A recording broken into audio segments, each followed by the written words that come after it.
Yo, how you doing, baby? I'm okay, bro. How are you doing? Yeah, well, obviously the camera just missed that. Just me going, oh! It's just one of those things you just have to let out after this week.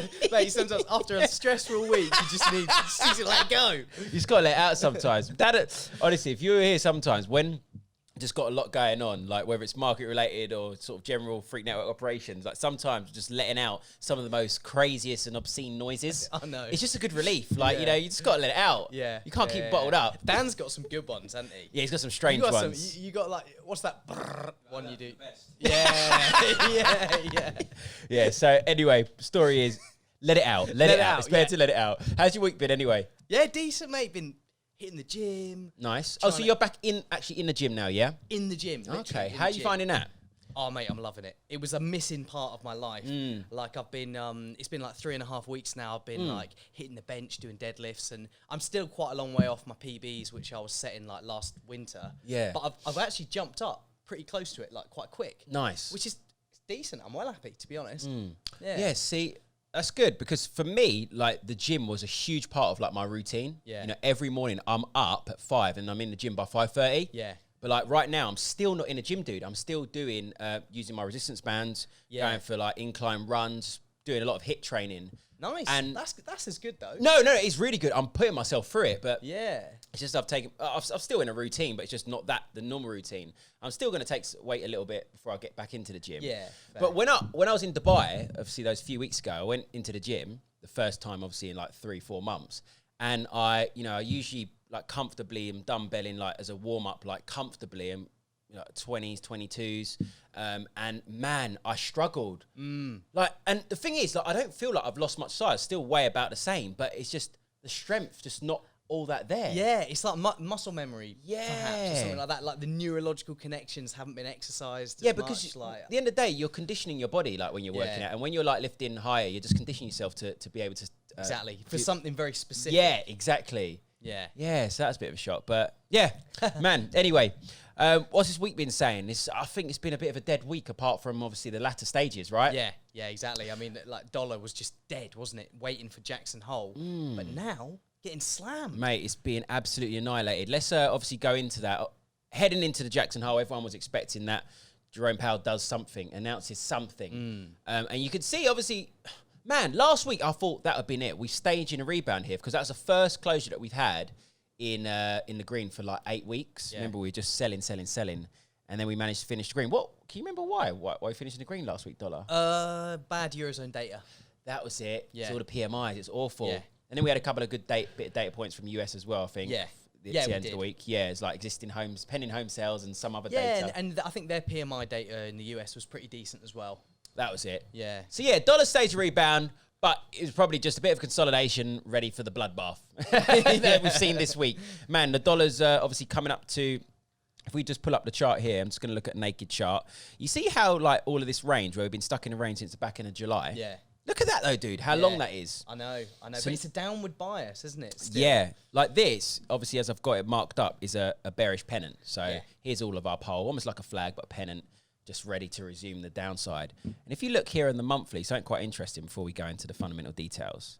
I'm going to look on a naked chart.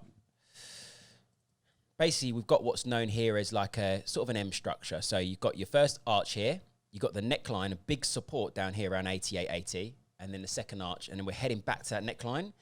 As a textbook, dude, if we break this neckline, we'll move the equivalent of this top down to the neckline. So in theory, we could be going, let's just take a look, it's out of interest. So that's equating some 13% on a breaking neckline. Man, can you imagine this? God. Mate, look. Oh, sugar. Oh, wow. But look, this will put us down where we last probably down here since 2011. Wow. Yeah. But it's like, not. Yeah, that's like Eurozone crisis kind of lows, isn't it? Yeah, but the thing is, you think this sort of territory, like, this is not like, it's not like it's uncharted. Yeah, we've been here. No, true. Very true. Look, we've been here, dude. Yeah. This would be interesting, wouldn't it? It would. Okay, FOMC, come and bring us up to speed. What's the crack? Yeah, okay, so the FOMC announced a change in their just entire policy. They're now going to try and average inflation at 2% over time, which before they had a vaguer target of a 2% inflation, but now they're saying if inflation is under the 2% target for a couple of years, they're going to offset that weakness by allowing inflation to run hot for a couple of years. They overshoot. Exactly. So the big implications here are that the Fed is going to let inflation run hot, which means they are definitely not raising rates or doing any monetary tightening for a very, very long time. So it's just super dovish, really, isn't it? It's true. Mate, you got to think where US have had signs of deflation. Like, they've struggled for years to get inflation up towards that target. And the fact that they're nowhere near it and they're going to let it even overshoot, they're not moving for a long time, dude. I know. Like, this is long term. And I think last night, obviously, look, markets sold off initially, then the dollar rallied like ridiculously, and then we sold off again. And I think markets really, because I think initially everyone was just like, what is going on? But when you really think about it, as we've just broken down there, they're not going anywhere. Yeah, exactly. And how I see it as well, I said this to the members this morning. Every other central bank, at some point, they have these closer targets than where the Fed are at the moment. Every other central bank will start, when they start tightening, the FOMC is still going to be well behind. So there's going to be this divergence. Everyone starts tightening, but the FOMC is still like loose. Yeah. Potentially, yeah. Potentially. Probably. Yeah. Yeah. So the dollar is just screwed, really. I know. It's just not a good. It's just not good for the dollar. There's no way you can say it's good for the dollar. Nah. Any of this. Nah. And I think now, it's just obviously, it's going to continue to the downside. I just showed you there, technically it makes sense. And it's just like any pullbacks that we see get sold. If we have good data, like we've got NFP next week, ISM, all that, that good data probably be short-lived. Everyone's just like, oh, sell the dollar. What's the point? Yeah, to be honest, I think even if we do see good data, it will probably be dollar negative anyway because it will feed into risk appetite, which has been another thing that's been weighing on the dollar. Like US equities at all-time highs again. It's incredible. This week. It's Man, amazing, bro. It's never stopping. Yeah. And, okay, let's talk about risk appetite quickly, actually. FOMC aside, there's been a couple of things that... remember at the start of this week, so we had the COVID-19 vaccine hopes. Trump, remember that plasma stuff from Oxford University? There was the FDA announcing that plasma stuff, which pumped risk appetite. Then there was Trump talking about rushing a vaccine through. Yep. Pumped risk appetite. Exactly. And then there was something... US and China. Yeah. The call went well. Yeah, which is a good thing. I think people expected it to go well because trade isn't really that much of an issue. It's like other stuff, like geopolitics, human rights... Well, mate, technology. Saying on geopolitics, did you see? And I don't know why no one paid attention to this, but South China, the military in the South China Sea, was shooting missiles, dude, as a warning. They even said it as a warning to like the US and stuff. Yeah, and Taiwan. Yeah, I know. Mate, these guys are bullies. Like I was reading some of the history with Taiwan. Man, they've been bullying Taiwan for a long time. Yeah. They're regularly flying like planes over there and. They're trying to make it their own, basically, the island of Taiwan. Yeah. I don't... Yeah, it's a weird history. I don't really understand it, to be honest. But it's like Taiwan claims to be China. Yeah. And China claims to be China.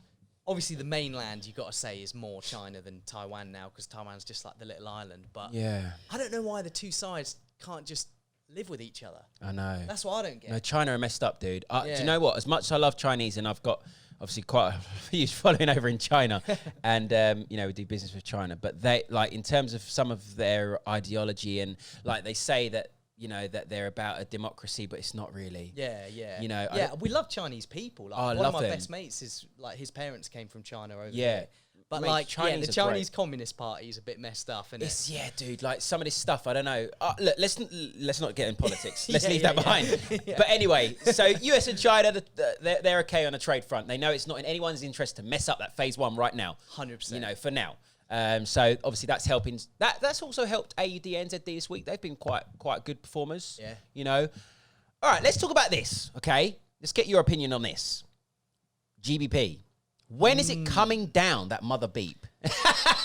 Dude, I don't know. I honestly think... So, I don't know if you saw, but there were reports today, actually, about the EU have given, like, a 2-week warning to Johnson. You got 2 weeks to save the talks, otherwise, potentially... Well, they didn't say they'd definitely walk out in 2 weeks. But I feel like that crunch time is approaching. But until then, GBP is probably just going to do okay because of dollar weakness. But then when that crunch time does come, it can either go really well because there's a deal or really badly. Yeah. So... Yeah, because they were supposed to have talks. There are going to be more talks this next week. Yeah. But Merkel cancelled them just because of lack of progress. Yeah. They got like a rotational thing, like who leads the talks or something. It's Merkel's turn this week, the next week, and yeah, she cancelled them because lack of progress. Realistically, I don't know, dude. It's going to be really tough to time, I think. But I think the closer we get to the end of the year, the more likely it's going to happen. Could you think, dude? Yeah. Okay. September's next week. Yeah. Barnier said October something needs to be agreed. Yeah. So really, from September next week is countdown, dude. Yeah. Weeks. Yeah. But yeah, I mean, I don't think trading GU, I wouldn't really like to trade GU if I'm going to short GP at the moment just because it's messed up. It's like because it's the risk appetite and the dollar weakness. You're better off going, I'll be looking at GJ, maybe GBP, Aussie dollar, because AUD's fundamentals are generally quite there at the moment. Yeah. But yeah, dude, that's been pretty much it this week. Next week's a really busy one, by the way. Very busy. RBA rate decision, which would be interesting. Got various manufacturing datas from, let me just pull up the calendar here for everyone to see. Forex factory. Next week, let's have a skimmity fruity. I realise this is going to be... okay, so we've got manufacturing PMIs out of China. That Monday's bank holiday, by the way, in the UK. We got RBA, as I say. I don't think they'll do anything. You know what? I think, though, they've got room to expand QE a little bit more. A bit more bond buying, perhaps. Yeah, perhaps. Although, I don't know. I mean, the most interesting thing for me at the moment with the RBA is, like, dollar Aussie strength. Is it concerning them? Because, you know, like, the RBNZ hate the NZD being strong. Yeah, it's whether they start to look like that, but I don't think they will. Yeah, let me tell you something quickly. Yeah. Governor Lowe, a week and a half ago, he was saying that they're not going to intervene. Yeah. Because it would take loads of intervention, like loads. Yeah. A mass amount to try and pull it back down. Yeah. Especially now with this weaker dollar, dude. They'll be fighting a very tough battle there. So yeah. And all the risk appetite screwed and everything. Yeah, they've got to let it do its thing. We've got ISM manufacturing PMIs. Yeah. What else we got? Sorry about that noise, guys. That's what we have to live with in the office. GDP from Australia. US non-farms. Oh, yeah, it's non-farm payrolls week. Yeah, but I mean, anyway, everyone gets the point. It's a busy week next week. So, yeah, that's it, really. Dollar's going to carry on selling. Man, wow, this is incredible moves. Yeah, but other than that, that's it, dude. Nice. Let's get it.